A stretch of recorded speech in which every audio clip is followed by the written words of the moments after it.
عمران خان کا chief justice قاضی فائز عیسیٰ کو لکھا گیا خط بھی منظر عام پر آ گیا ہے، جس میں پی ٹی آئی کو الیکشن سے پہلے باقی جماعتوں کے برابر مواقع دینے اور پی ٹی آئی کے رہنماؤں اور کارکنوں کی گرفتاریوں اور گمشدگیوں کو روکنے کی استدعا کی گئی ہے۔ امکان ظاہر کیا جا رہا ہے کہ پی ٹی آئی کی طرف سے کل اس خط کو سپریم کورٹ میں پیش کیا جائے گا۔ خط کے متن کے مطابق گرفتاریاں کرنے اور مقدمات بنانے کا جو اختیار ریاست کو حاصل ہے وہ ایک مقدس اختیار ہے، جسے قانون پر عمل درآمد کو یقینی بنانے اور قانون شکنوں کو سزا دینے کے لیے نیک نیتی کے ساتھ استعمال کیا جانا ہوتا ہے، اور وہ بھی ڈیو پروسیس کے تحت، جو کہ ہر ایک کا بنیادی حق ہے۔ آج گرفتاریوں اور مقدمات بنانے کا یہ اختیار ملک کے سیاسی منظرنامے کو تبدیل کرنے اور انجینئر کرنے کے لیے استعمال کیا جا رہا ہے۔ یہ سب کے سامنے واضح ہے کہ وہ تمام لوگ جو کسی بھی طریقے سے تحریک انصاف سے وابستہ ہیں، انہیں ایک سے زائد اور ایک کے بعد دوسرے مقدمے کے ذریعے ٹارگٹ کیا جا رہا ہے تاکہ انہیں حراست میں ہی رکھا جا سکے۔ خط کے مطابق جنہیں عدالت ایک یا ایک سے زائد کیسز میں ضمانت دیتی ہے، ان پر فوراً ہی مزید کیسز ڈال دیے جاتے ہیں جو بظاہر کئی مہینے پہلے کے واقعات سے متعلق ہوتے ہیں۔ اکثر پی ٹی آئی سے وابستہ افراد پر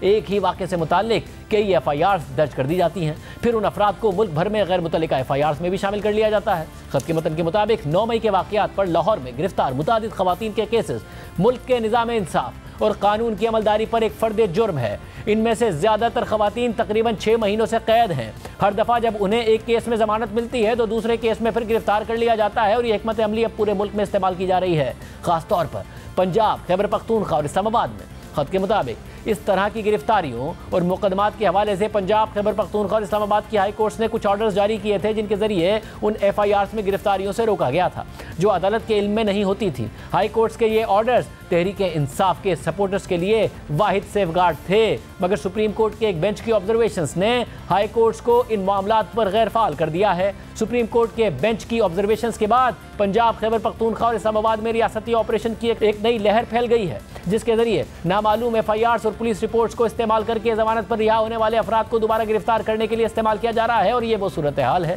جو سپریم کورٹ کی طرف سے فوری غور اور جوڈیشل نوٹس کا تقاضا کرتی ہے۔ پی ٹی آئی کے خط کے مطابق سپریم کورٹ تحریک انصاف سے وابستہ افراد یا 2018 سے 2022 کے درمیان تحریک انصاف کی حکومت سے منسلک افراد کی گمشدگیوں سے لاعلم نہیں رہ سکتی۔ یہ افراد دوبارہ سامنے آئے اور پریس کانفرنسز کیں اور وہی باتیں کیں جو انہیں سکھائی گئی تھیں۔ اس کے علاوہ کچھ دیگر افراد جیسے کہ صحافی عمران ریاض خان کو بھی ایسی ہی مشکل صورتحال سے گزرنا پڑا۔ ان گمشدگیوں اور اغوا کے واقعات نے معاشرے میں ایک خوف پھیلایا ہے۔ اسی صورتحال سے متعلق سینئر قانوندان اعتزاز احسن کی ایک پٹیشن کو سپریم کورٹ کے رجسٹرار نے واپس کر دیا، جو انتہائی تشویش اور پریشانی کی بات ہے۔ خط کے مطابق برائے مہربانی اس خط کو بھی آرٹیکل 184(3) کے تحت ایک اور پٹیشن کے طور پر لیا جائے۔ ان بڑھتی ہوئی گرفتاریوں اور اغوا کے واقعات کو روکنے کے لیے سپریم کورٹ کی مداخلت کے بغیر 8 فروری 2024 کو شفاف انتخابات کا کوئی امکان نہیں ہے۔ اس تاریخ کے اعلان کے بعد سے پی ٹی آئی سے وابستہ سینکڑوں افراد کو نئی ایف آئی آرز یا پہلے سے موجود ایف آئی آرز میں ضمنی بیانات کے ذریعے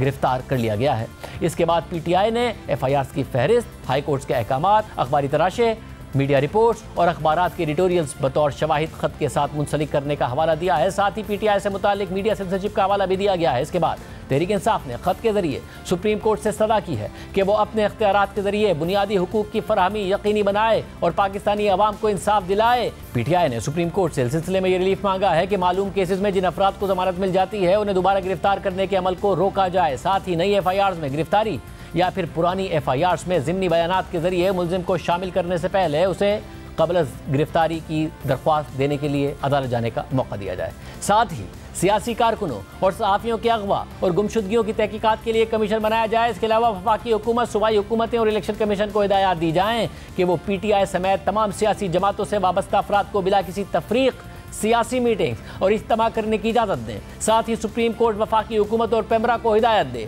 کہ پی ٹی آئی سمیت تمام سیاسی جماعتوں، ان کے لیڈرز اور اراکین کو بلا کسی تفریق اور پابندی کے کوریج کی اجازت دی جائے۔